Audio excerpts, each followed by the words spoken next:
ทุกคนและนี่คืออุปกรณ์เก็บหมักหงไปเก็บหมักหงทุกคนแบบนี้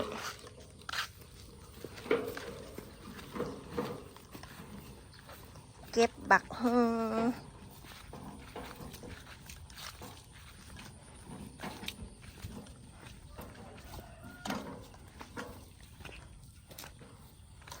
ขี้ตุ่มร้ายแห้ง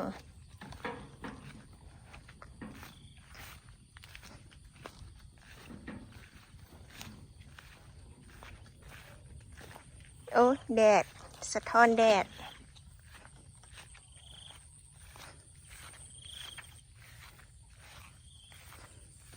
มายามหมากละหมดบ่เป็นมาคงตัวนี้มีหน่วยเดี๋ยวเขาหลอกเบิ่งแบบใดนี่คือเอาทั้งลุ่มก้อนทั้งลุ่มก้อนหน่วยนี้ดิ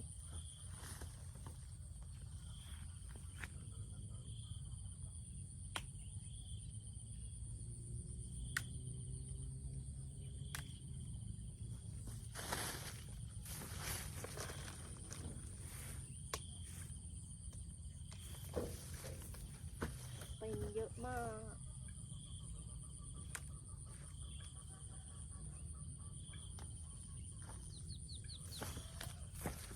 อย่างมันว่าสำคัญมากชิ้นยุ่งให้ยางคันมากมาแล้วค่ะคุณแม่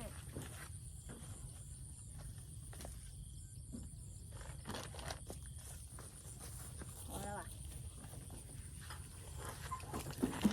โอ้หมด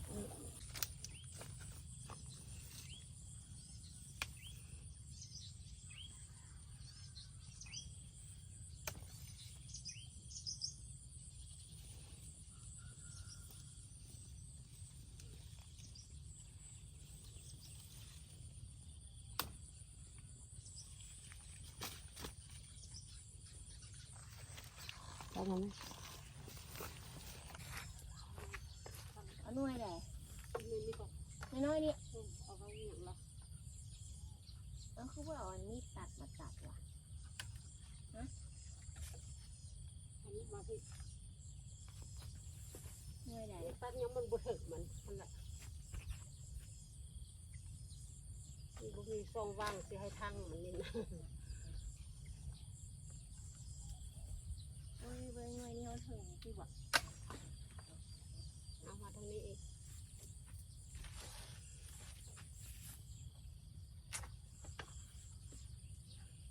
ไปไว้ก่อนยาว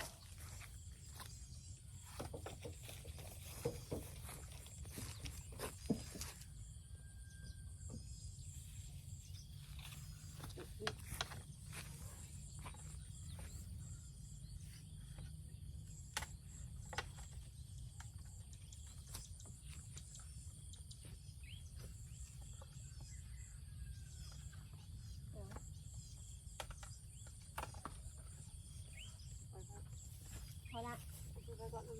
โอ้ยเอาอีกจะได้นะเอาเลยติบอกสองเงินเอาไว้ชนะก็พอ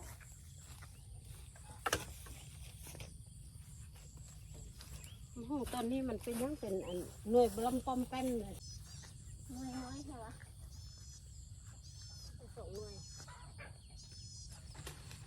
ต้นอันนี้จะต้น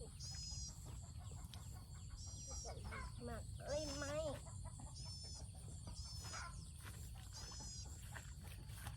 มากเล่นไหมทุกคนผู้ใดเคยกินแดแซ่บทุกคนอันนี้มันบ่ขมหลายกินดิบแต่แซ่บมันเป็นสายหลาย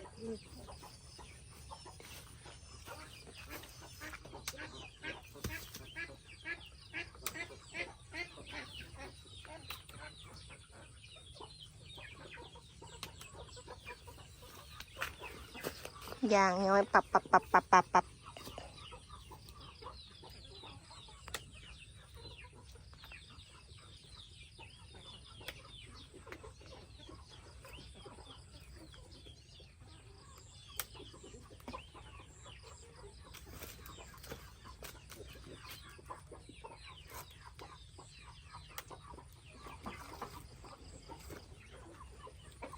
และนี่ก็คือผลผลิตของเรา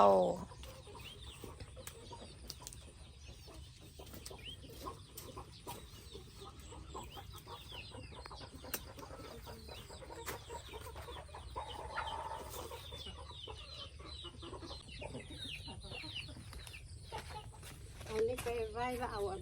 มีดตัดอันนั้นมาให้แม่เลยตัดกิ้งมัน พอเลย มาเอาอยู่อันแขนข้างหน้าก็ อันไหนมันคือนี่หว่า อันนี้ไปไว้ก็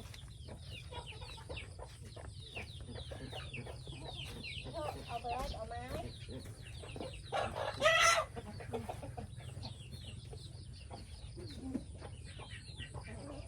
มาเทียนมาหุ้งมันมาเทียนนั่นหุ้งสเตอร์ตัวยาวแค่หุ้งป้าวันนี้จะนั่งแม่มาแม่แบกเอา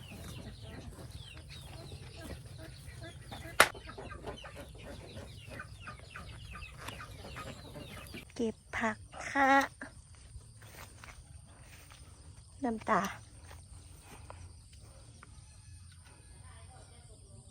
เก็บไปเห็ดหมก ใครเคยกินแน่ทุกคน หมกผักค่ะ ใส่ไข่กับเศษ เอาแต่ยอดอ่อนๆมันน่ะ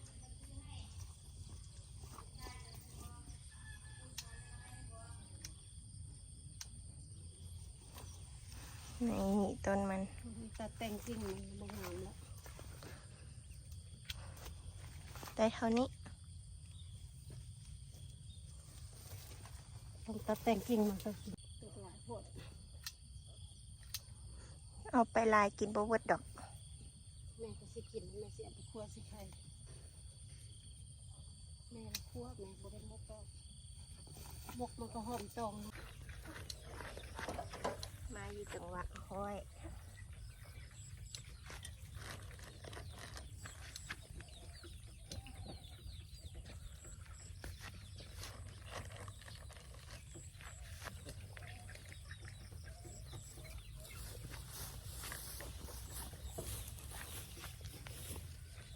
ดูไว้ไม่กินซุปอ่ะ อะไร ไม่กินซุปอ่ะ กินซุปได้ป่ะ ว่าลองกิน อันนี้น้องนี่เอามาว่ะ